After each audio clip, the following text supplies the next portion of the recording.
Baik teman-teman, bismillahirrahmanirrahim. Assalamualaikum warahmatullahi wabarakatuh. Waalaikumsalam Waalaikumsalam warahmatullahi wabarakatuh. Alhamdulillahirabbil alamin wa bihi nasta'in ala umuri dunya waddin wassalatu wassalamu ala asyrafil anbiya'i wal mursalin wa ala alihi wa ashabihi ajmain amma ba'du. Puji syukur kita panjatkan kehadirat ilahi Rabbi karena pada kesempatan kali ini kita diberikan berbagai macam nikmat ya, sehingga kita bisa berkumpul dan berkuliah. Marilah kita buka kuliah ini dengan bersama-sama mengucapkan lafaz basmalah. Bismillahirrahmanirrahim. Salman dan Hani, kamera tolong dinyalakan ya Dek ya. Baik, salawat beriring salam semoga tetap terhaturkan pada Nabi Allah Muhammad SAW. Karena dengan risalah dari beliaulah kita menuju ke zaman yang penuh dengan pengetahuan, kebahagiaan sebagaimana hari ini. Teman-teman yang saya banggakan, hari ini kita akan membahas bagaimana ideologi negara, ya, Pancasila sebagai dasar dan ideologi negara ketika dihadapkan dengan pandangan Islam. Banyak sekali pertanyaan yang muncul, apakah Pancasila itu kompatibel dengan Islam? Apakah Islam itu senafas dengan Pancasila? Apakah Pancasila itu sesuai atau tidak sesuai dengan Islam? Untuk itu kita akan membahasnya pada hari ini dan saya berharap teman-teman nanti semua bisa aktif berdiskusi dan semuanya juga bisa memberikan tanggapan dalam diskusi kita pada pagi hari ini. Teman-teman, yang pertama saya ingin memulai dan menukik sebuah ayat terutama dalam Quran surat Al-Baqarah ayat 21 dan ayat 22. A'udzubillahi minasyaitonirrajim. Bismillahirrahmanirrahim. Ya ayuhan nasu ubudu rabbakumul ladzi khalaqakum wallazina min qablikum la'allakum tattaqun. Hai manusia, sembahlah Hai manusia, sembahlah Tuhanmu yang telah menciptakanmu dan orang-orang sebelummu agar kamu bertakwa. Ya ayuhan nasu ubudu rabbakumul ladzi khalaqakum wallazina min qablikum la'allakum tattaqun. Hai manusia, sembahlah Tuhanmu yang telah menciptakan kamu dan orang-orang sebelum kamu agar kamu bertakwa. Jadi sebelum kita ada orang-orang sebelum kita ya. Jadi sebelum kita lahir ada orang-orang lain sebelum kita. Maksud dari ayat ini. Kemudian Al-Baqarah ayat 22. Allazi ja'ala lakumul ardi firasan wasaila binaan wa anzala minas sama'i ma'an fa akhraja bihi minas samarati rizqan lakum fala taj'alu lillahi abadan wa antum ta'lamun. Dialah yang menjadikan bumi sebagai hamparan bagimu dan langit sebagai atap. Jadi bumi itu hamparan, langit sebagai atap, dan dia menurunkan air hujan dari langit. Lalu dia menghasilkan ya dari hujan itu buah-buahan sebagai rizki bagimu. Karena itu janganlah kamu mengadakan sekutu bagi Tuhan padahal kamu mengetahuinya. Dari dua ayat dalam surat Al-Baqarah ini mengingatkan kepada kita bahwa kita bukan orang pertama yang ada di bumi Indonesia. Sebelum kita sudah ada kerajaan Kutai, itu di abad keempat. Teman-teman ingat juga ada kerajaan Sriwijaya di tahun 671 sampai 1183 Masehi. Kemudian juga ada kerajaan Majapahit 1293 sampai 1518. Kemudian juga ada banyak kerajaan seperti kerajaan Samudra Pasai, kemudian kerajaan Kesultanan Islam di Demak dan lain sebagainya ya. Kerajaan-kerajaan di Sulawesi, di Kalimantan dan lain sebagainya. Itu menunjukkan kepada kita bahwa kita bukan orang yang pertama ada di Indonesia. Jadi Allah sudah menciptakan orang lain sebelum kita. Dan itu juga menunjukkan kepada kita bahwa Indonesia ini adalah negara yang sangat luas. Dia terdiri dari bersuku-suku dan berbangsa-bangsa. Nah, teman-teman, kelahiran Pancasila itu bukan tiba-tiba muncul. Sebagaimana bahan yang telah saya sampaikan minggu lalu, Pancasila itu berasal dari bahasa Sanskerta ya. Itu ada di dalam bukunya Negara Kertagama. Ya, dalam buku Kertagama itu ada di di dalam Sarga 53 bait kedua yang ditulis oleh Empu Prapanca. Jadi beliau menuliskan kata-kata Sanskerta, Yatnanggreng, gimana dibacanya? Yatnanggreng Gawi Pancasila Kerta Sangkrang Gimbika cakkrama, yang artinya raja menjalankan dengan setia kelima pantangan Pancasila itu. Begitu pula upacara-upacara ibadah dan penobatan. Jadi Pancasila diambil dari bahasa Sanskerta ya. Artinya panca itu artinya 5, sila itu artinya dasar. Jadi Pancasila itu adalah 5 dasar. Nah, penyusunan Pancasila ini dipengaruhi oleh banyak tokoh. Teman-teman masih ingat ya pertemuan minggu lalu ya, ada yang ada yang mengusulkan misalnya Supomo itu mengusulkan persatuan, keseimbangan lahir batin, kekeluargaan, keadilan rakyat, musyawarah.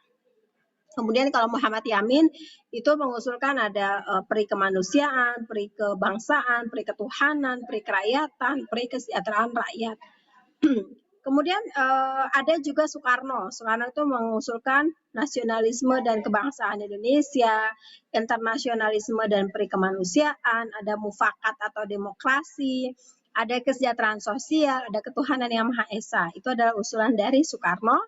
Yang kemudian usulan itu diperas lagi menjadi 3 isu, yaitu sosialisme, sosiodemokrasi, kemudian ketuhanan yang berkebudayaan. Kalau diperas lagi dari 3 sila itu menjadi 1 sila, yaitu gotong royong ya. Jadi para tokoh ini punya ide yang bermacam-macam untuk menyusun Pancasila. Pada akhirnya kemudian ada panitia 9. Panitia 9 ini kemudian menyusun juga Piagam Jakarta ya, Piagam Jakarta. Lalu dari Piagam Jakarta itu kemudian didiskusi lagi, musyawarah lagi, membahas lagi, muncullah yang disebut sebagai Pancasila. Yang pertama adalah ketuhanan yang Maha Esa, kemanusiaan yang adil dan beradab. Ketiga apa, Salman? Persatuan Indonesia, Bu. Oke, keempat apa, Yolanda? Kerakyatan yang dipimpin oleh hikmat kebijaksanaan dalam permusyawaratan perwakilan. Kelima apa, Hani?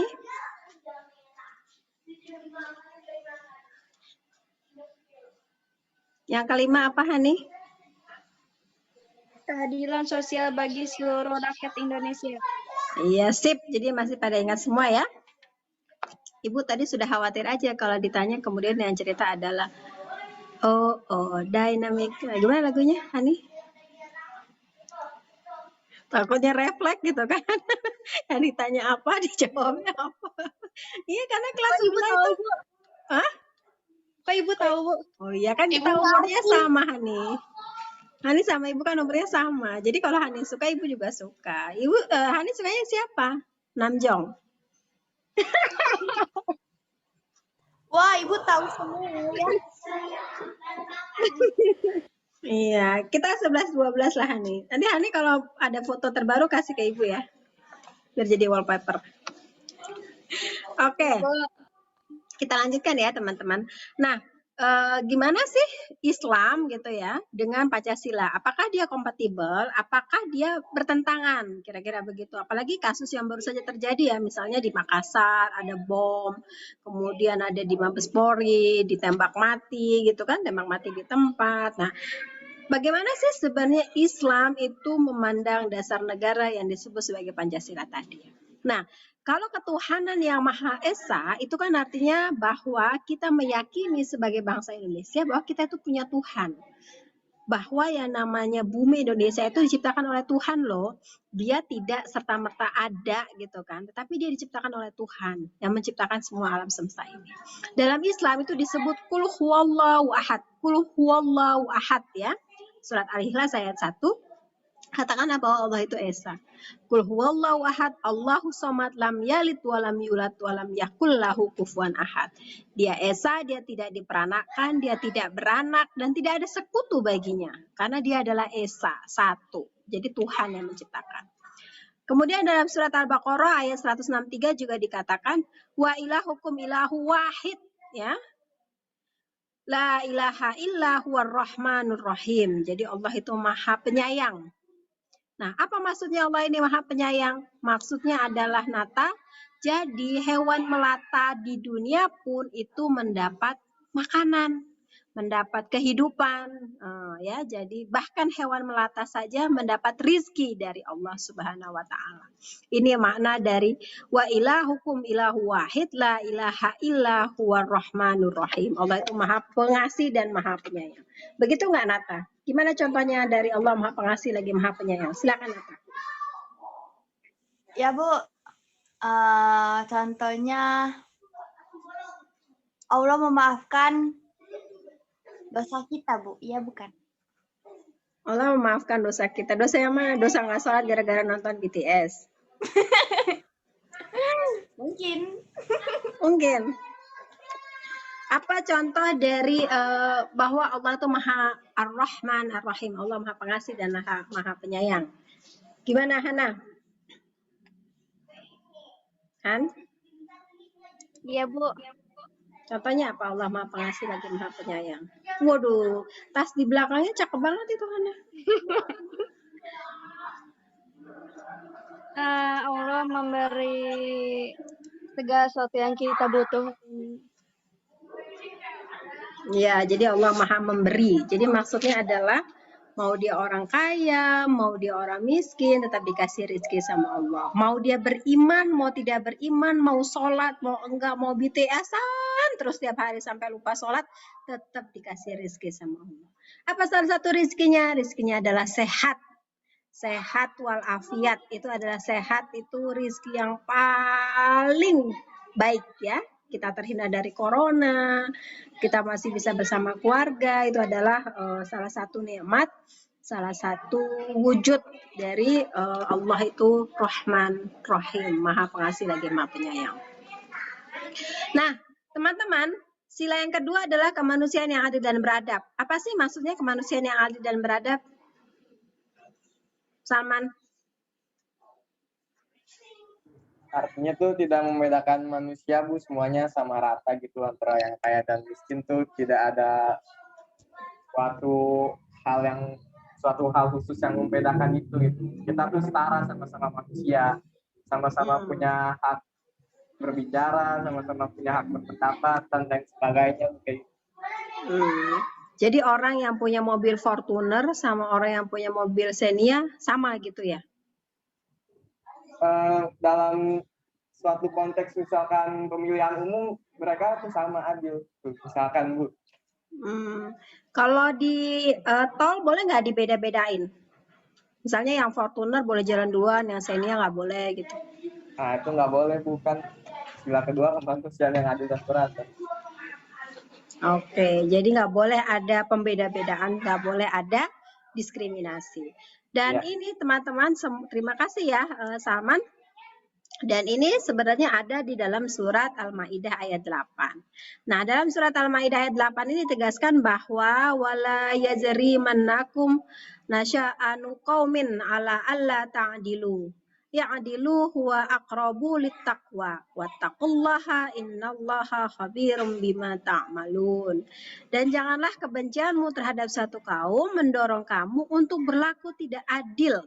Karena berlaku adil itu lebih dekat kepada takwa. Wattaqullaha innallaha khabirum bima ta'malun. Jadi orang yang berlaku adil itu dekat kepada takwa. Jadi misalnya gini, Hani ini nggak suka sama Nata.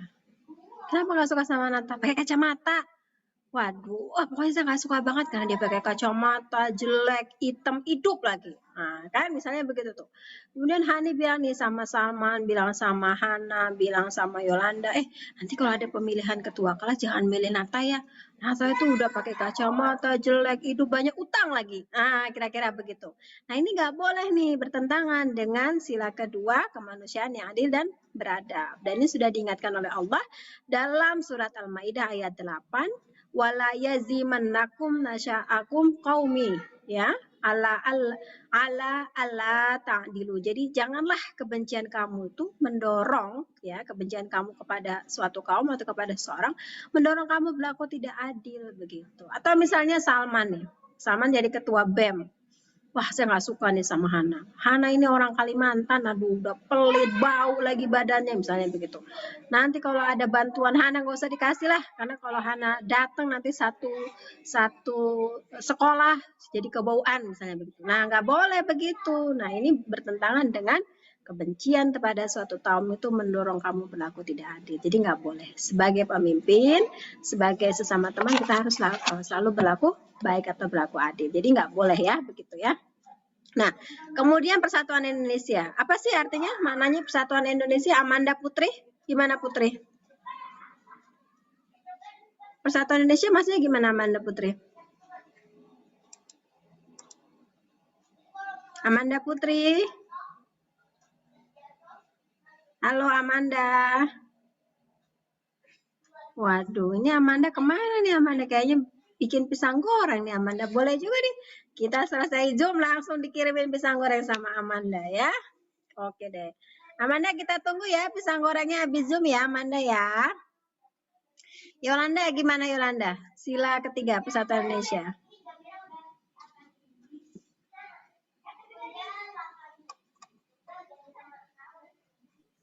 Kenapa Bu Persatuan Indonesia? Iya. Ini mahasiswa zaman sekarang giran ditanya ganti nanya. Enggak Bu, tadi Zoom saya keluar tiba-tiba. Itu kalau Persatuan Indonesia itu menurut saya lebih ke kayak ini enggak sih Bu? Kalau misalnya ada kayak bencana gitu. Terus kalau ada bencana gimana? Kapok lah, syukur lah. Lagian sih buang sampah sembarangan gitu. Enggak Bu, yang kayak donasi kayak gitu-gitu Bu, donasi. Oh, kirain disyukurin. Iya, jadi contohnya kalau misalnya ada bencana berdonasi. Apalagi contohnya Yolanda? Gotong royong Bu. Gotong royong apain? Gotong royong sila ketiga apa sila keempat? Oh, Persatuan Indonesia. Persatuan Indonesia itu taunya donasi doang Bu. Persatuan Indonesia itu contohnya apa? Contohnya misalnya apa? Yolanda, Nata karena sama-sama orang Jawa bersatu lalu musuhin Salman sama Hana yang orang Kalimantan, begitu? Enggak lah Bu, nggak boleh itu diskriminatif Bu namanya. Oh, namanya apa itu? Diskriminasi.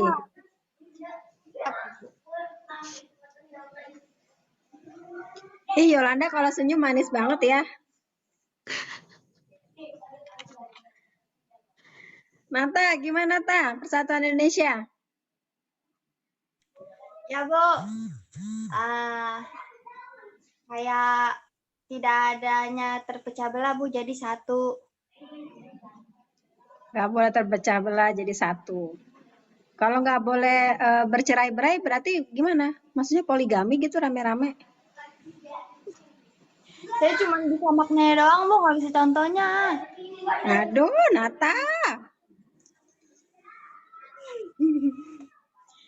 Ya, teman-teman. Jadi sila ketiga Persatuan Indonesia itu ada dalam surat Ali Imran ayat 103 ya. Allah Subhanahu wa taala berfirman, "Wa'tasimu bihablillahi jami'an wa la tafarraqu wazkuru ni'matallahi 'alaikum iz kuntum a'da'an fa'alafa baina qulubikum fa asbahtum bi ni'matihi ihwanan wa kuntum 'ala syafa hufratin minan nar." Dan berpegang teguhlah kamu semua pada tali agama Allah dan janganlah kamu bercerai-berai dan ingatlah nikmat Allah kepadamu ketika kamu dulu masa jahiliyah bermusuhan. Lalu Allah mempersatukan hatimu sehingga dengan karunia-Nya kamu bersaudara. Sedangkan ketika itu kamu berada di tepi neraka. Jadi kalau sampai hari ini ada yang masih bermusuh-musuhan, masih ada yang berperang-perangan, maka dia tidak dalam bingkai persatuan dan kesatuan ya. Dan dia masih ke dalam masa jahiliyah. Kenapa? Karena masih bermusuh-musuhan dan masih dalam wilayah peperangan ya, jadi dalam rasa benci. Pada Allah sudah mengingatkan wa'tasimu bihablillahi jami'an wa la tafarraqu ya. Berpegang teguh kepada tali agama Allah dan jangan bercerai-berai gitu. Baik, sekarang yang keempat. Yang keempat apa ya Amanda? Sila keempat itu apa sih Amanda? Amanda Putri. Amanda sayang, ada di mana Kak? Halo Amanda, ada di mana? Iya, Ibu ada di Jakarta ini. Amanda ada di mana? Hah? Amanda lagi di jalan? Jalan kemana Amanda? Halo Amanda? Amanda nggak ada suaranya nih Amanda nih. Kayaknya bener nih bikin pisang goreng nih Amanda nih. Juliet nih, Juliet. Juliet, sila keempat apa ya Juliet ya? Kerakyatan yang dipimpin oleh hikmah kebijaksanaan dalam pemusyawaratan perwakilan. Nah, contohnya apa itu? Musyawarah. Musyawarah untuk memusuhi Amanda ya, karena nggak ikut Zoom ya. Enggak lah Bu. Oh, apa dong musyawarahnya? Kayak untuk mencapai kesepakatan bersama gitu. Jadi kita nggak boleh membandingkan hak apa pendapat orang gitu. Harus semuanya sama rata gitu, hak dan utarakan pendapatnya harus sama rata gitu. Untuk mencapai mufakat. Kalau misalnya Ibu punya ide nih, teman-teman kita ngumpulin uang yuk untuk umroh bareng-bareng. Terus kata Hana, Bu jangan umroh lah Bu, beli tas aja tuh kayak tas yang di belakang saya tuh bagus banget Bu. Nah itu gimana tuh? Gimana Juliet sebagai ketua kelas membahas, misalnya uang kasnya Ibu usul dipakai buat umroh. Kata Hana dibeliin tas aja gitu, bagus tuh tasnya tuh. Kayak yang punya saya itu tuh Bu di belakang tuh harganya murah kok, paling cuma 130 juta misalnya begitu.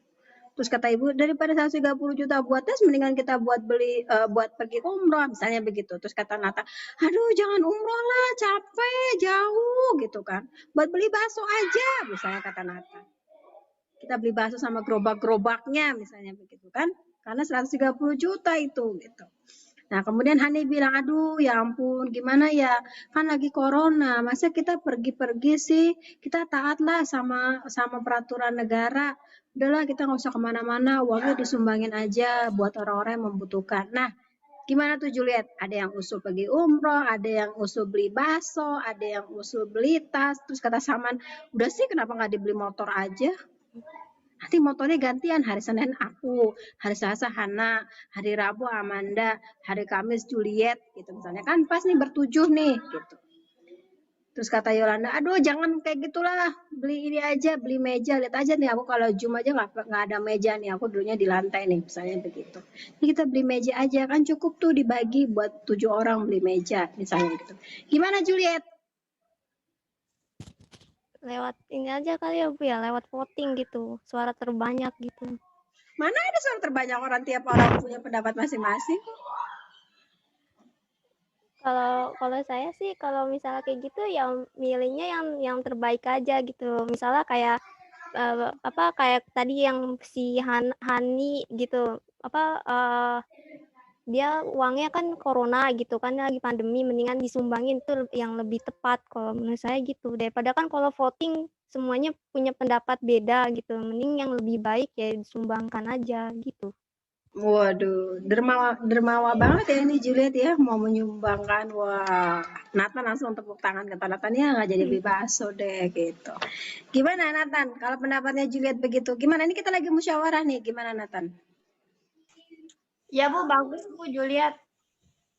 Saya dukung Juliet. Nggak jadi makan bakso dong? Gak apa-apa Bu, ntar saya traktir. Weh, Nathan menaktir kita makan bakso, beneran ya? Juliet dicatat nih. Bakso ini ya, bakso Atom ya dekat kampus ya. Siap Bu. Maksudnya yang beli Nata doang, terus kita cuma nyium baunya, jadi mangkoknya diedarin. Gimana Salman, kalau diskusi kayak tadi, gimana supaya musyawarah untuk mufakat? Kata Salman, ini kan corona juga, kalau beli motor kita juga nggak kena corona, kan kita bisa nggak ketemu sama orang.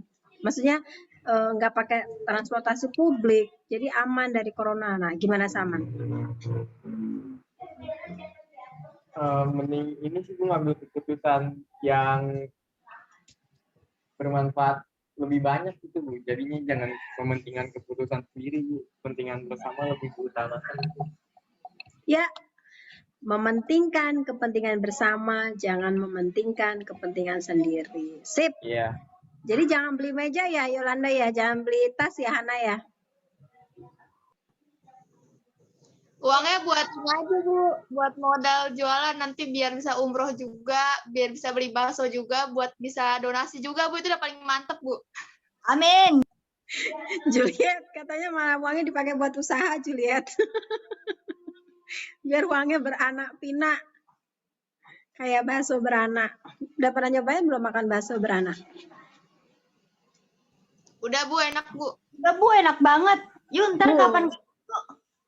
Nata kalau bakso cepet banget. Kayaknya hafal nih Nata nih tempat-tempat bakso nih sama Yolanda. Sering makan berdua ya? Sekarang. Iya, jadi itu adalah contoh dari musyawarah ya. Tadi yang disampaikan oleh Salman, kita tidak boleh mementingkan diri sendiri, jadi harus mementingkan orang lain gitu. Jadi kepentingan bersama harus didahulukan. Salman kayaknya kalau minum juga harus bagi-bagi sama, jangan minum sendiri. Maaf, Bu, haus, Bu. Ya nggak apa-apa bercanda. Jadi gitu ya teman-teman, sudah paham ya bagaimana menerapkan musyawarah tadi ya, jelas ya. Nah, soal musyawarah ini juga ada nih teman-teman dalam Al-Quran ya, dalam surat Al-Imran ayat 156. Maka berkat rahmat Allah, engkau Muhammad berlaku lemah lembut kepada mereka, sekiranya engkau bersikap keras dan berlaku kasar, tentu mereka menjauhkan diri dari sekitarmu. Jadi ketika kita berdakwah, kita harus berlaku baik, lemah lembut, nggak boleh berdakwah marah-marah, apalagi berdakwah sambil bawa pistol. Wah, serem itu jamaahnya, nanti gimana sih ini orang mau berdakwah apa mau ngajak perang gitu kan. Jadi berdakwah itu harus dengan lemah lembut ya. Karena itu maafkanlah mereka dan mohonkanlah ampunan untuk mereka dan bermusyawarahlah dengan urusan itu ya.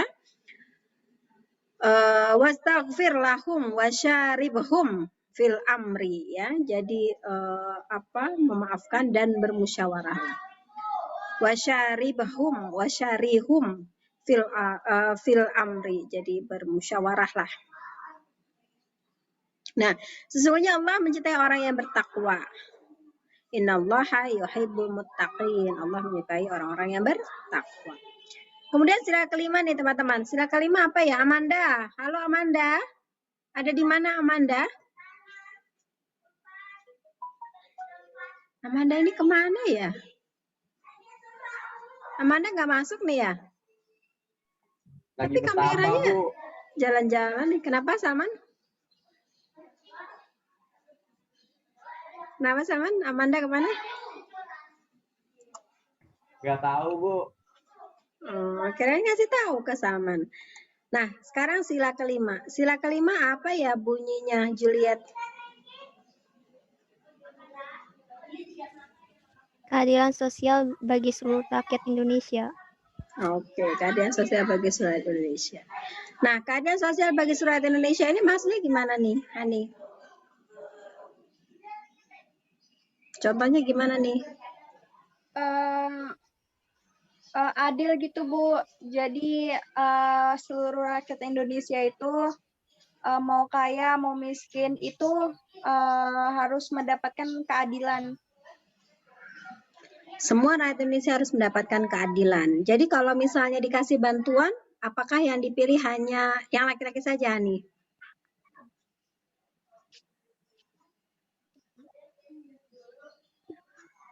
Katanya Hani adalah semua rakyat Indonesia harus mendapatkan perlakuan yang sama. Ibu tanya, ketika ada bantuan COVID, siapa yang dikasih? Apakah hanya laki-laki saja? Apakah hanya laki-laki kepala keluarga saja yang dikasih, kemudian perempuan kepala keluarga nggak dikasih? Gimana Hani? Yang membutuhkan Bu, semuanya mau cewek ataupun cowok, semua berhak mendapatkannya. Oh, yang semua yang dalam keadaan terjepit boleh mendapatkannya. Jadi yang boleh yang dikasih bantuan laki-laki kepala keluarga atau semua? Perempuan kepala keluarga dapat Bu. enggak, Hani?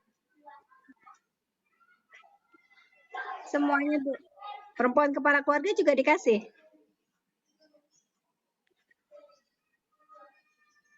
Iya Bu. Kenapa Kalau dia dikasih?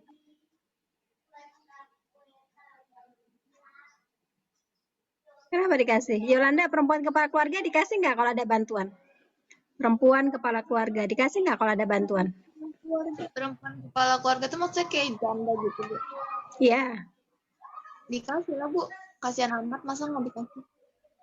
Dikasih. Kan nggak ada datanya. Di RT RW nggak ada. Katanya kepala keluarga itu laki-laki. Gimana dong? Tapi kan dia membutuhkan, Bu. Membutuhkan. Berarti harus ada yang dirubah ya kebijakannya ya? Iya, Bu. Iya, Biar nggak kebijakannya harus dirubah. Bahwa kepala keluarga itu tidak harus laki-laki karena 30% keluarga di Indonesia itu dikepalai oleh perempuan. Jadi ketika COVID-19, kebijakan negara juga harus adil kepada seluruh warga negara. Keadilan sosial bagi seluruh rakyat Indonesia. Artinya kepala keluarga, baik keluarga yang dikepalai oleh laki-laki atau perempuan sama-sama mendapat bantuan. Ya. Nah, ini ada dalam surat An-Nahl ayat 90. Innallaha ya'muru bil adli wal ihsan wa ita'iz dzil qurba wa yanha 'anil fahsya'i wal munkar wa baghi ya'izukum la'allakum tazakkarun. Sesungguhnya Allah menyuruh kamu berlaku adil, berbuat kebajikan, memberi bantuan kepada kerabat, dan melarang melakukan perbuatan keji, kemungkaran, dan permusuhan. Dia memberi pengajaran kepadamu agar kamu mendapatkan pelajaran.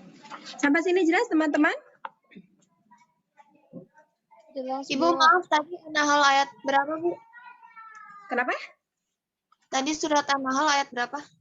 Surat An-Nahl ayat 90. Innallaha ya'muru bil adli wal ihsan wa ita'iz dzil qurba wal yanha 'anil fahsya'i wal munkar wal baghi ya'izukum la'allakum tazakkarun. Ini adalah menunjukkan bahwa Al-Quran dan Islam ya, terutama Islam, Al-Quran, dan Pancasila itu kompatibel satu dan lainnya. Dia tidak berseberangan dan dia tidak saling menegasikan. Jadi dia seia sekata, kira-kira begitu. Nah, teman-teman, kita juga sering mendengar bahwa Pancasila itu adalah ideologi yang terbuka. Apa sih maksud dari ideologi yang terbuka itu? Apa sih maksud dari ideologi yang terbuka?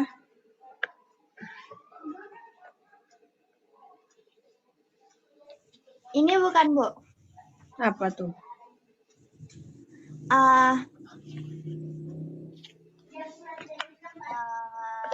Dinamis bukan, Bu? Ya, dinamis. Apa sih maknanya dinamis?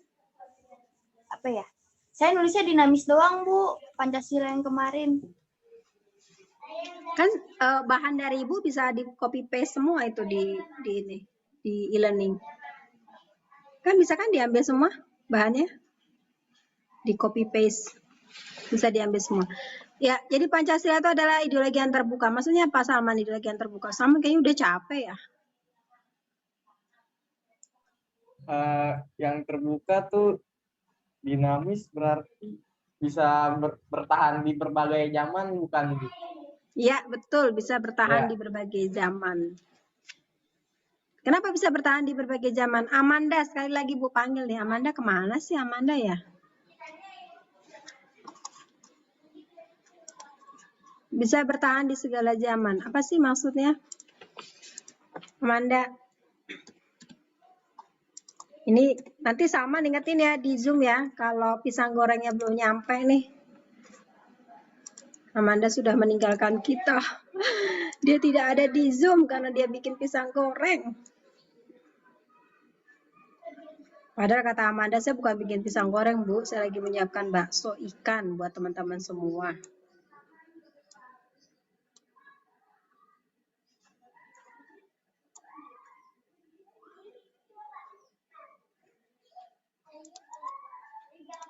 Oke, jadi memang Pancasila itu adalah ideologi yang terbuka, dia kompatibel dengan zaman, dan dia sesuai dengan zaman. Nah, dimensi dari sikap keterbukaan itu ada 3 ya teman-teman. Pertama ada dimensi yang disebut sebagai dimensi idealis.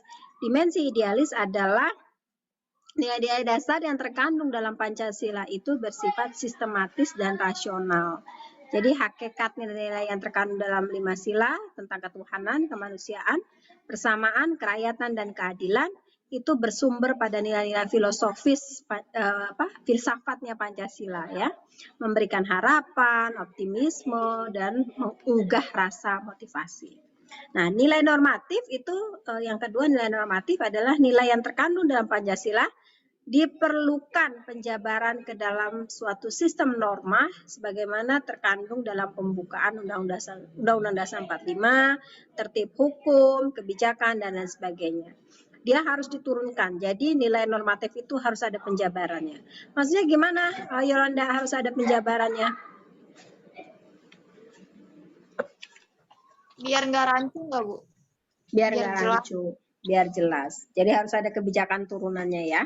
Persatuan Indonesia. Apa sih maksudnya Persatuan Indonesia? Oh, berarti tidak boleh ada perpecahan, tidak boleh saling menghina antar suku, misalnya begitu. Jadi diturunkan dalam kebijakan-kebijakan dalam undang-undang.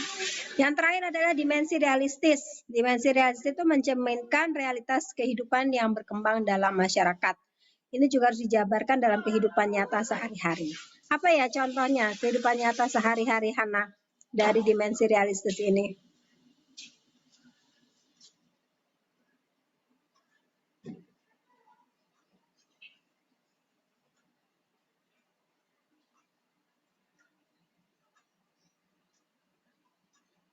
Gimana contohnya, Hana?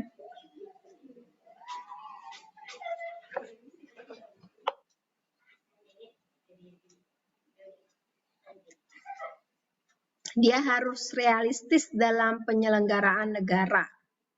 Harus jelas, terukur. Jadi misalnya kalau mau menyusun sebuah anggaran, kebijakan harus disesuaikan dengan kebutuhan umat, kebutuhan rakyat. Rakyatnya butuh nasi, dikasihnya mie instan. Nah, nggak cocok tuh, misalnya begitu. Udah tahu mie instan misalnya menyebabkan apa, misalnya begitu ya. Atau kemudian rakyatnya kelaparan, dikasih mobil. Nah, nggak nyambung. Jadi kebijakannya harus sesuai.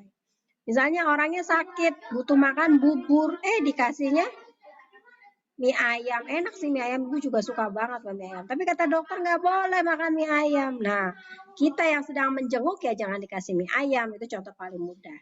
Jadi dalam penyelenggaraan negara juga begitu. Kalau rakyatnya miskin, rakyatnya kelaparan, yang dikasih adalah bagaimana mereka tidak kelaparan. Jadi stimulusnya adalah stimulus untuk meningkatkan pangan gitu. Misalnya rakyatnya nggak punya skill, maka ada pelatihan untuk skill. Di sebuah desa misalnya angka kematian ibunya tinggi, dianalisa kenapa angka kematian ibu bisa tinggi ketika melahirkan. Oh, nggak ada rumah sakit di sana. Oh, nggak ada puskesmas. Kemudian kebijakannya adalah menurunkan dokter nata AF ke desa itu. Ya gitu dong, menurunkan dokter Salman ke desa itu, gitu supaya di desa itu kemudian orang tidak ada yang sakit, tidak ada yang meninggal karena melahirkan. Jadi upaya-upaya itu harus disesuaikan dengan kebutuhan rakyat. Itu yang disebut sebagai realistis. Jadi dalam kehidupan sehari-hari kebijakan negara itu harus realistis dengan kehidupan rakyatnya, kebutuhan rakyatnya. Sampai sini jelas teman-teman? Jelas, Bu. Baik. Tapi masih banyak yang korupsi ya, Bu? Kenapa? Iya, dalam penerapannya yang kayak misalnya di desa itu butuh dokter, tapi ternyata sama pemerintahnya malah nggak nggak diajukan gitu, Bu. Iya, betul. Itu juga potensi korupsi juga ada di sana. Jadi kebutuhan rakyatnya apa, tetapi justru malah dimanipulasi. Itu adalah salah satu contoh dari penyelewengan penyelenggaraan negara. Kalau kembali kepada Pancasila dan nilai-nilai Islam, sebenarnya semuanya itu bisa berjalan baik ya. Kalau ingat betul dengan ideologi yang ada, nilai-nilai agama, orang itu harusnya takut kepada Tuhan. Karena nanti ada suatu masa yang mulut itu terkunci dan seluruh anggota tubuh memberikan kesaksian terhadap perbuatannya di dunia, termasuk korupsi atau tidak. Itu yang di dalam surat Yasin disebutkan, al-yauma nahtimu ala afwahihim wa tukallimuna aydihim wa tashhadu arjuluhum bima kanu yaksibun. Jadi suatu hari nanti kita akan memberikan kesaksian terhadap apa yang kita lakukan hari ini. Termasuk kita berkorupsi atau tidak ketika menjadi pejabat negara, melakukan diskriminasi atau tidak, melakukan kekerasan atau tidak, dan lain sebagainya. Jadi kalau ada perempuan cantik lewat, harus menundukkan pandangan ya, Salman ya. Nanti kasih tahu ke teman-teman yang cowok. Itu adalah bagian dari pengamalan Pancasila. Karena dalam surat An-Nur juga Harus menundukkan pandangan gitu. Bukan begitu ada cewek cakep langsung, Hani godain kita dong. Hana cewek cakep godain. Bukan begitu. Justru dalam surat An-Nur harus menundukkan pandangan. Begitu. Dan ini bagian dari pengamalan Pancasila dalam kehidupan sehari-hari. Terakhir, apa sih pengamalan Pancasila dalam kehidupan kita di rumah selama corona? Apa misalnya? Membantu orang tua ya Bu ya? Bantu ngabisin makanan maksudnya? Enggak dong. Nyuci piring, nyapu, ngepel gitu Bu. Ah, sip, bagus. Sama kalau di rumah bantu nggak? Bantu lah Bu. Bantu apa? Yang jelas dong. Kadang nyuci piring, kalau dikit, Kalau banyak, kalau banyak ya tergantung mood aja Bu kalau banyak. kenapa bantu orang tua tergantung mood? Padahal orang tua kalau masak nggak tergantung mood loh. Ya ibu itu masak tiap hari. Ibu itu kerja tiap hari. Bapak kan juga gitu kan? Ada gitu orang tua kita, aduh saya nggak mood kerja, udah saya di rumah aja gitu ada.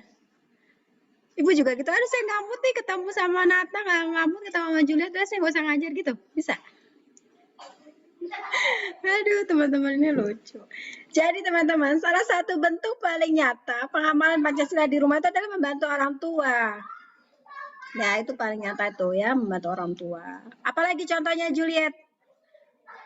Kalau pasal sila keempat pengamalan di rumah apa contohnya? Kayak ini bukan sih Bu, belajar di rumah secara daring gitu. Terus kan kalau daring kan kayak bermusyawarah juga, berdiskusi gitu.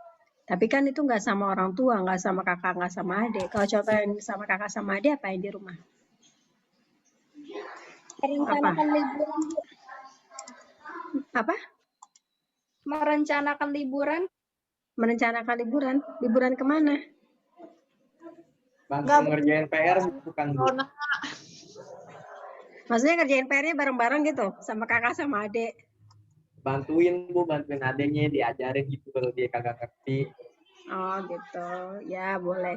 Jadi contohnya juga tadi sudah disampaikan Jad adalah mengambil keputusan bersama untuk liburan ya. Apakah mudik atau tidak, itu harus keputusan bersama. Termasuk mengambil jurusan. Kalau jurusannya Yolanda dulu kuliahnya mau ambil jurusan apa dulu Yolanda? Emang akuntansi, Bu. Soalnya kan SMK-nya akuntansi, jadi mau ngelanjutin aja gitu, Bu. Oh, ini keputusan sendiri apa keputusan orang tua? Keputusan sendiri. Oke, jadi orang tua memberikan kemerdekaan pada Yolanda untuk mengambil keputusan. Kalau Juliet, dulu Juliet apa jurusannya? Saya SMA tapi IPA. IPA. Kenapa sekarang ambil ini jurusan yang sekarang? Sebenarnya emang waktu SMA mau ngambilnya IPS. Tapi nilainya disuruh kepindahin ke IPA katanya. Gitu. Sekarang ambil keputusan untuk ngambil jurusan yang sekarang, keputusan sendiri apa keputusan orang lain? Keputusan sendiri. Ya, ini adalah beberapa contoh ya teman-teman.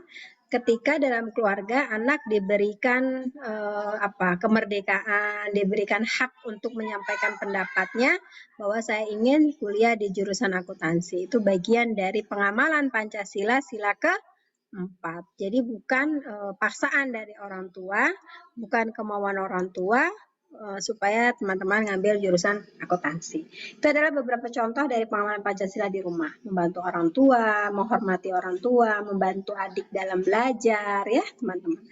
Baik teman-teman, apakah ada yang ingin ditanyakan? Saya persilakan.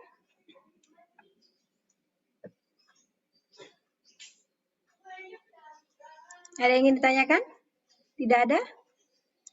Kalau sudah tidak ada, kita sudahi kuliah ini dengan bersama-sama mengucapkan lafaz basmalah.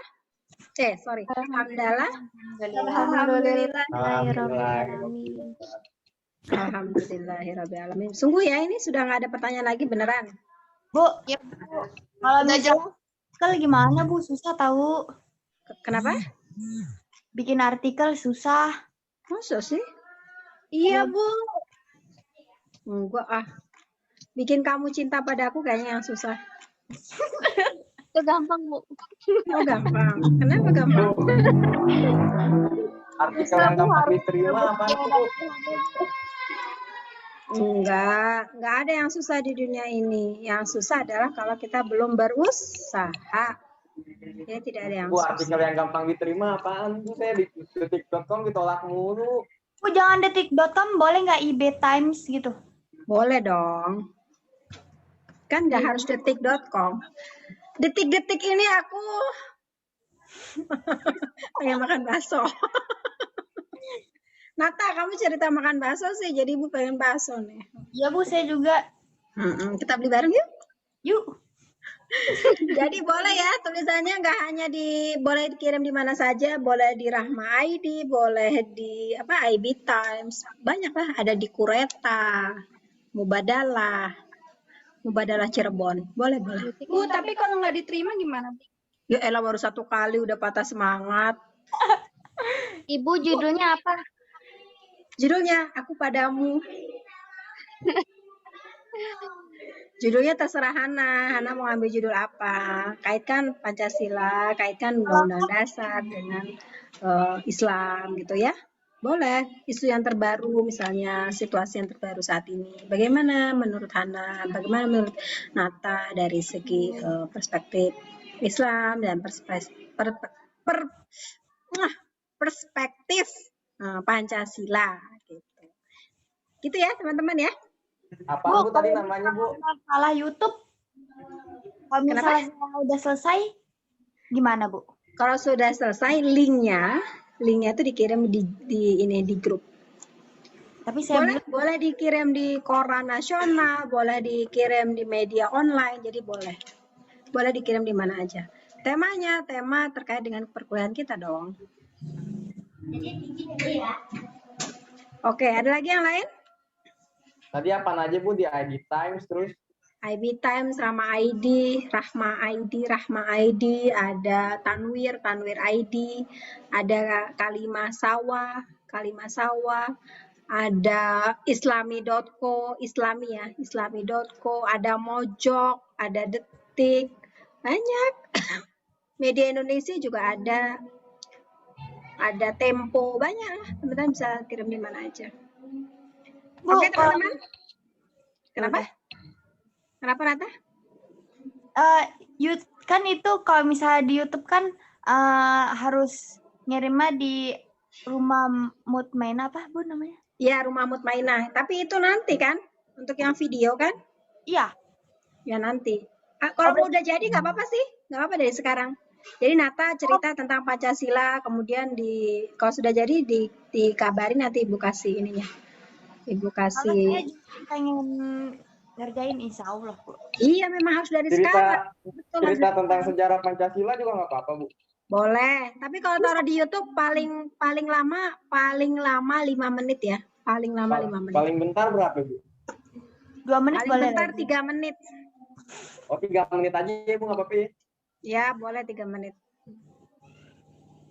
Oke. Begitu ya teman-teman ya.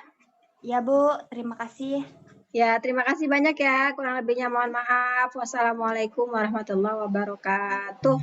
Waalaikumsalam warahmatullahi wabarakatuh. Salam buat keluarga ya. Salam buat ibu bapak. Tetap jaga kesehatan. Kalau nggak penting nggak usah keluar. Oke? Ya Bu. Nggak usah makan bakso di sana. Makan baksonya di rumah aja.